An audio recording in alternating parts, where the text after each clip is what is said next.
From 17 once again. This is my Uncharted 4 Crushing Difficulty video walkthrough. This is Chapter 9, Those Who Prove Worthy. In the last video, I said I was going to show you the most complicated way to solve a puzzle involving a bucket and some crosses. This is the video that takes place in. I jumped the gun a little bit on the last video, but all you have to do is match the crosses to the light panels and then make sure the bucket is full of water and at the top. On my first playthrough, I managed to get it in about 5... Well, that's probably wrong. It might have been about 8 to 10 twists of the thing. And it seemed like a spot-on puzzle. I didn't seem to get confused or put it in the wrong place or have difficulty moving them. Then when it came to recording this, it's like I became a retard in the space of time it took to load this stage. And I just make it look so difficult. It's kind of beautiful. And some of the other puzzles in the game, I do pretty quickly. I didn't get stuck on any puzzles in this game. And I don't think I can say the same for Uncharted 2 or Uncharted 3 maybe, because I'm almost certain there was probably a point in one of those games where I got a little bit stuck and I had to really think about it. But in this game, they all just seem to be a level of simplistic and decent to just kind of flow. But once you remove this hand, it'll get rid of the spikes. Then it's going to populate this bucket, and then we have to grab the bucket and then go and fill it. And you do so by coming over here. I love those like hexagonal rocks. I have no idea how they formed this way or if they were sculpted, but I just think it's a really nice looking aesthetic. But pass the bucket back up to Sam. And then we can climb back up this sheer face. And we can get on with it. But this game has a season pass, and I didn't realise. Which is really weird, because I assume they're going to be fleshing out their multiplayer suite, because they've designed it, so why not focus on it a little bit. Pretty tough call when you bear in mind that Doom's just come out, which is going to have a multiplayer component that might attract a lot of people. Then you've got that Overwatch game that everybody's going nuts for, and then you've got, is it Battleborn, which is kind of very similar. It's a rough time to be advertising a multiplayer, I think, because there's so many vying for the title. But then I realised that there was an interview given that there's going to be single-player DLC coming, story DLC getting added. And then it made me think, well, what would they do? You know, what would I do? And this is, for all intents and purposes, the final Uncharted game until, you know, they decide to make another one. Maybe in 10 years, maybe in 20 years, who knows? But you've got your final Uncharted game. They've gone out on a big bang. They've done all the stuff they wanted to do, and they've made a fantastic game. What do you do with DLC? In The Last of Us, they did a prequel, where you got to play as Ellie when she was younger, and you developed all that kind of stuff, and there was a couple of mechanics in that weren't in the main game. The idea of the infected fighting humans and that being quite a big thing, which I think is a fantastic gimmick that they barely used. So what would you do for Uncharted? So, of course, there's the Malaysian job, isn't there? There's this mythical Malaysian job they keep mentioning. Maybe we get to go and do that. Maybe it's something along those lines. There's mention of Sully meeting Alcazar way before he knew Nathan and Sam and everybody. And he's on about those shogunate and those wooden Japanese carving things. Maybe it's something to do with that, where we get to play as a younger Sully doing a Nathan Drake. That could be pretty interesting. And then there's the idea of Sully and Sam that are now joined together, and he's essentially replacing Nate, and they're going to go and do some nefarious deeds and have their own little Uncharted adventure. Then there's the idea of Nathan's mum, because apparently Nathan's mum was, you know, one of the most amazing historians that old lady'd ever met. She's got all those journals, which are essentially what, you know, Nate does now. So maybe she was just equally as ballsy and awesome as he is, and that's what she did in her day, looking for treasures and stuff. So you could have some kind of Uncharted, you know, matriarch edition, which would be cool. Kind of vying for the Tomb Raider mantle, which would be interesting. But I'm not too sure what they would do. Like, how do you extend this? Is it something with the daughter? Does the daughter grow up and she goes on her adventure? Is it just going to be Drake, older, wiser, being a Sully to a new, crazy adventurer guy? kind of passing the torch. There's so much you could do with it. It's just, I wonder what they're going to do. And on the interview that I read, I think it was with Neil Druckmann, the director, or one of the directors, they said they had no idea what they're going to do. None whatsoever. So they don't even know what they're going to do, which must be quite exciting. You know, you've been focused on making something and planning every single aspect of it for the last X amount of time. What was it, 4 years, 6 years, something like that? It was a long time. Maybe longer, I don't know. When did Uncharted 3 come out? Was it 2009? 2010? Something like that. It's been a while since we've been playing an Uncharted, so they've been doing nothing but building this fantastic game, and then boom, they've got something else to do and they don't know what to do. I wonder what you would do. What would you do, guys? How would you make Uncharted DLC? Would you make it have this spinny puzzle that I'm making look ridiculously difficult when it's not? I wouldn't. But we're still watching this. My moment of shame, immortalised on YouTube forever. I look at it. You can see the cogs in my head turning as I'm turning these mechanisms. It's fucking hilarious. Let's talk about games though, guys. Let's keep it interesting, shall we? So Doom has come out. The new Doom. It's been a very long time since Doom's been a thing, and a lot of people have been asking me if I'm going to cover it. To which the answer I've been unanimous on is no. All the footage they showed for Doom I thought looked like dog shit. I thought it looked slow, I thought it looked dumb, I just thought it looked bad. Everyone's like, oh, it's amazing, it's the best thing ever, I'm so excited, and I'm sat there thinking, are these people got something wrong with their brains? Did they watch the same thing I watched? Because it looked rough. It looked really, really, really, really rough. And I'm pleasantly surprised with the gameplay that I've watched of the final release, because the final release looks considerably better than all that promo bullshit that they showed. It looks like there's a good game there, and judging by what everybody's saying, it looks like it's decent. And apparently Ultraviolet is really hard. Ultraviolet, fucking hell. Terrible film, don't watch it. Ultraviolent is pretty tricky, because it's a tough, old school kind of shooter. But I just don't have any interest in covering it whatsoever. And that's 100% on me, guys. I'm willing to admit that I think I'm wrong on my opinion of the game, because I've watched some people play it, and I think it looks great. And it didn't look great to me. It looked like a big old bucket of shit, as we finally do the fucking puzzle. But there's no part in me that wants to cover that kind of game. You know, it's a first-person shooter, I've covered a million of them, and nothing about it appeals at all. There's no hook, there's no interest, it's almost like sequel fatigue on a game that hasn't had a sequel for like 20 years or whatever, which is really sad, but I'm feeling nothing towards it, so I'm probably not going to cover it, guys. I do apologise if you wanted that. And then there's Homefront Revolution. The more I see of that game, the less I want to go near it, which sucks because I covered the first Homefront, and I was really excited to cover this one because it's a first-person shooter that generally does things a little differently. And by differently, I mean it doesn't quite have the same budget to be ridiculous and over the top and everything blowing up all the time. So there's oftentimes a little deviation to the old plot, and it enables for a different experience than your standard first-person shooter. But this one just looks fucking crap. It looks open world with just wonkiness and not good at all. Like, everything I've seen of it looks really bad. The only thing that's even giving me remote amounts of faith is a subscriber and buddy of mine by the name of Hobo played it at Eurogamer, and he thinks it's great. He thinks it's going to be really good, and I'm kind of clinging on to his optimism, because from what I've seen, I think it looks like boiled shit. And if I don't cover that, it's going to make May pretty dead for projects of new games, because people love new games for some reason. They seem to be all up on that shit. Whereas the only thing that I'm definitely covering in May now is, of course, Uncharted 4, what you're watching right now, and the new Platinum game, which is the Teenage Mutant Ninja Turtle game that comes out on the 24th, which is about 10 days from now. And I'm really excited for that game, but aside from that, all the other stuff just really doesn't appeal, and it kind of sucks. The great news is there's so much Dark Souls 3 left to be done that I've got plenty of stuff to put on the channel with that, and then there's a ton of other projects that were ongoing that need to be finished, so there's no place to worry, because there's going to be great stuff coming.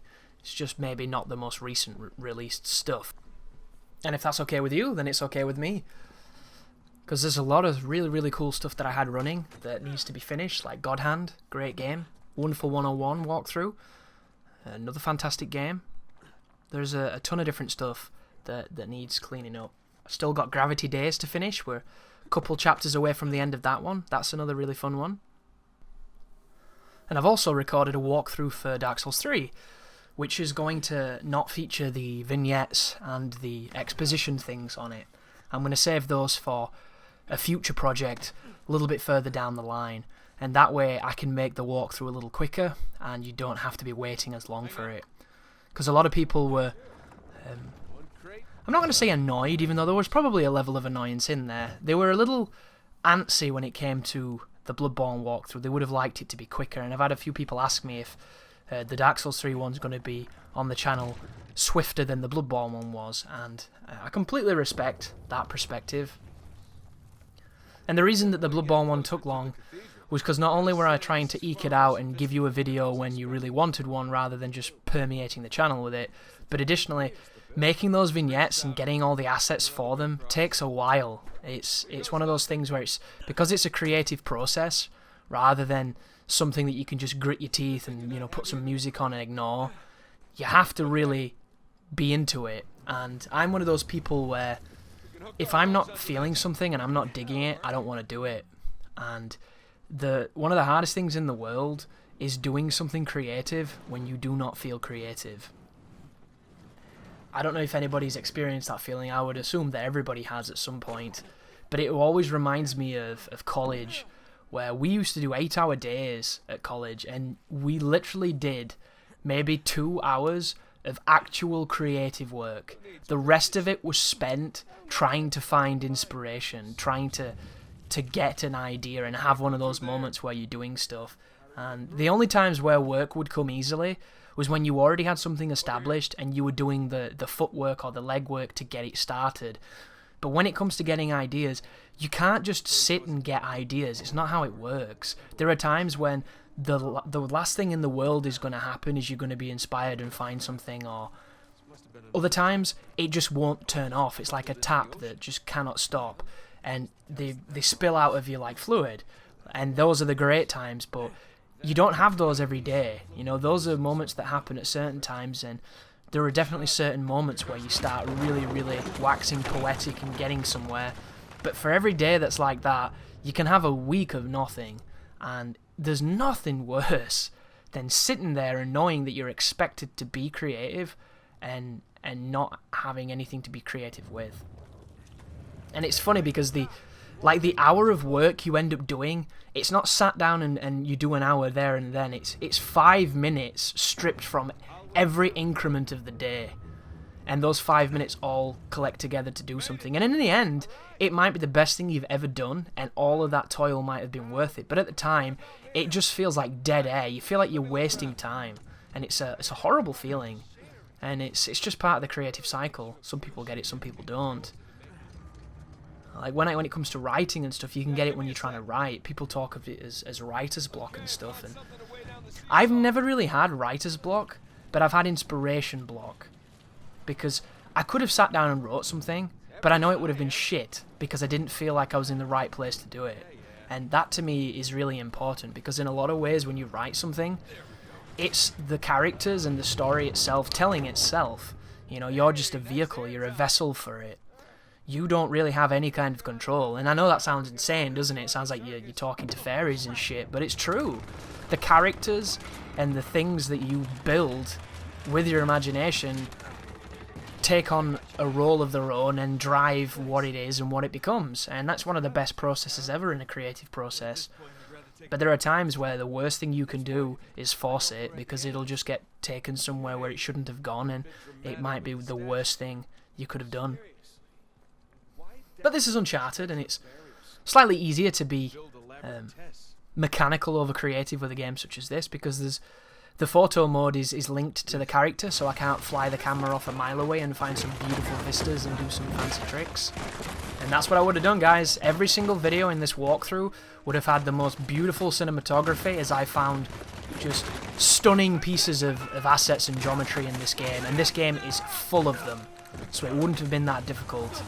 And the music's great as well. I could have introduced the levels in a very specific way. It could have been really beautiful and inspiring, and I'm excited just thinking about if I could have done that. But because of the way photo mode works, you can't do that. You have to have fucking Nathan's fat head in it every time, because you're anchored to him, just like you were in the Batman Arkham Knight. So I will never do anything creative with that because it's just limited to what I want to do. And it baffles my mind that the most generic horde series on this planet, which is Call of Duty, somehow managed to have a ghost cam in their competitive multiplayer's levels when nobody gives a fuck about that kind of stuff. They just want to shoot each other and get XP and swear on party chat. Yet they allowed people to do that, people like me, to mess about with their game and fly around and make some beautiful footage. Yet games that are actually beautiful all the time do not give us the same tools. Like, can you imagine Bloodborne if it gave you that kind of tools? The closest you get is the binoculars, and you can't move with them, so you can't do any kind of tracking shots unless you do actual animated tracking by zooming in or changing the scale and positioning through editing, which is very possible, but awkward as fuck to make it look natural. But we have a gunfight finally, so I can talk about some strats here. This is a really great one too. Pop up from cover, take that guy on, use this big old mast to make sure that I don't get hit from the side. The cover's wooden, but these guys aren't shooting it, so it's not going to degrade too quickly. And Sam's doing a real good job here of laying down some cover fire. I'm going to rush this guy, try and get a nice melee kill on him. Throw him down. It doesn't look like that would have done him, but apparently that guy's got a weak back. And there is a really, really cool, fun sequence. And it's fun because it's reserved, you know. Every reserved firefight in this game is really fun. And it's all kicking off now. There's going to be more dudes, so pick up the dynamite. Use the explosive barrels to your advantage here.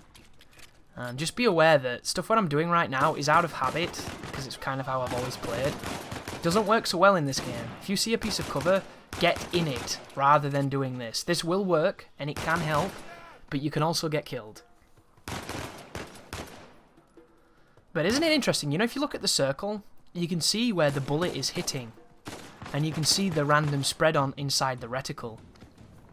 This game's got hit markers like Kane and Lynch 2, which I really appreciate, because I think hit markers are a wonderful tool, because they give you that feedback that tells you that you hit something, and it enables you to shoot at people that you can't see.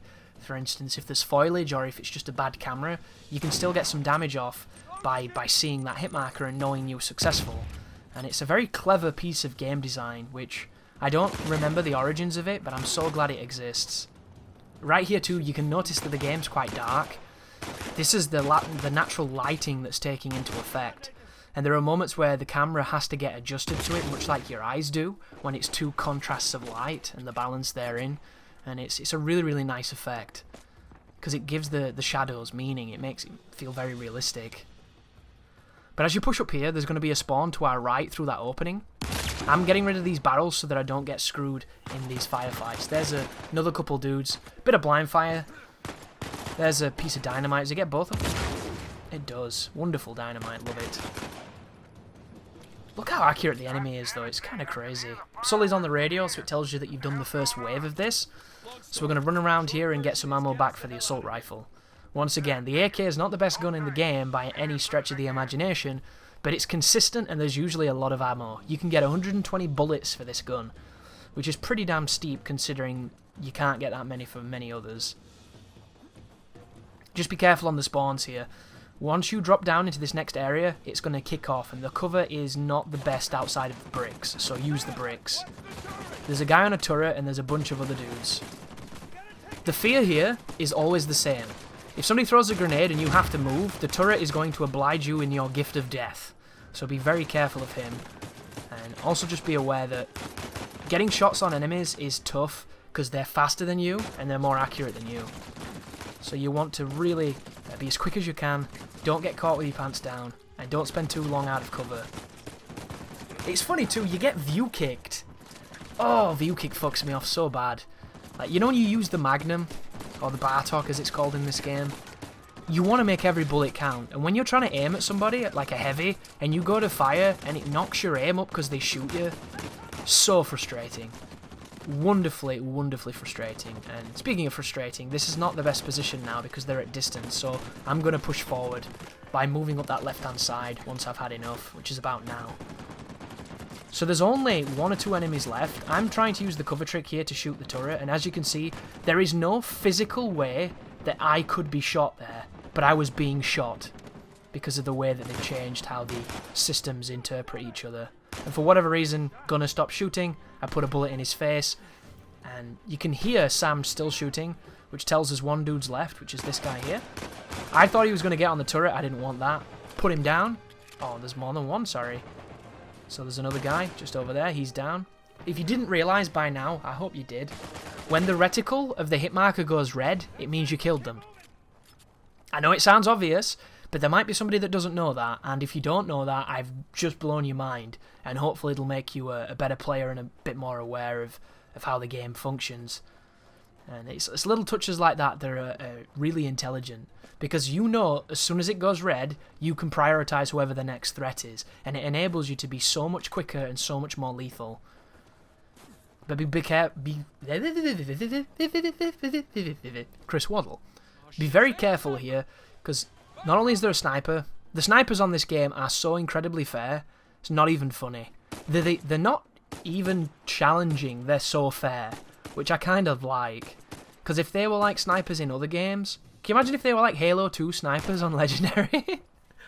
This game would be so hard, dude.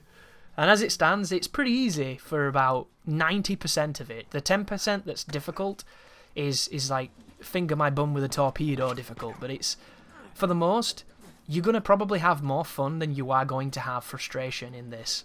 Just be aware that there's a lot of situations like this where people are in awkward positions and the cover is dotted around. The greatness here, that cover cannot be destroyed, those boxes that the shoreline have left behind, so it's great cover. Chances are, though, you won't get any opportunity to use it because the enemies will be in a different direction.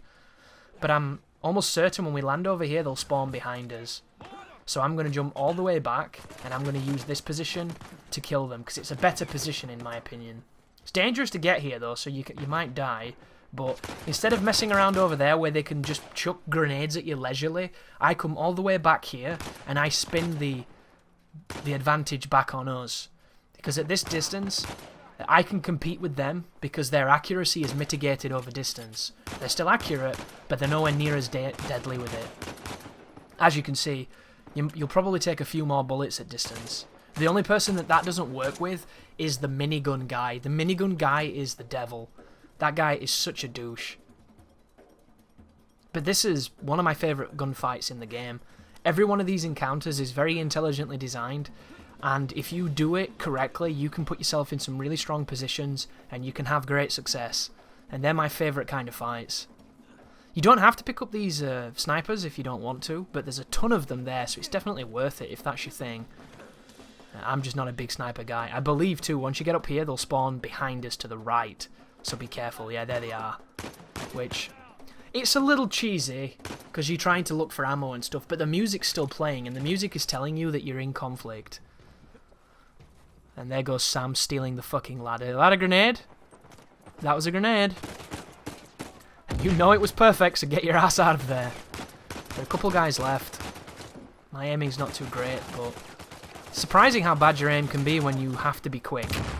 When you can't take your leisure and slowly get that reticle on them, pepper a few bullets their way.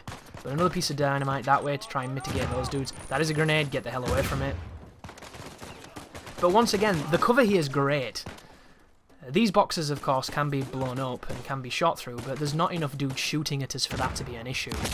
So for the most, all of these fights right now, spot on for me, personally. Really, really liked them. That's the cover you want, that one, because it cannot be broken. And that one there, that's another great piece of cover. But look at the cover here. The cover is in our favour for once. The rest of the game is completely flipped. But at this moment, this cover is spot on. Really, really well designed. But we're coming up to the end of the level here, guys. A couple people left. You don't have to kill all of them. No idea what happened to my voice then, but it did, and we'll grin the shame together.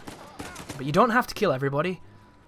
Of course you can if you choose to. You'll rank up your statistics, you might work towards some trophies and things. No idea how that guy doesn't manage to kill me. He had the drop on me, and he was taking his sweet time at shooting me. But wait for the regen, and then push forward.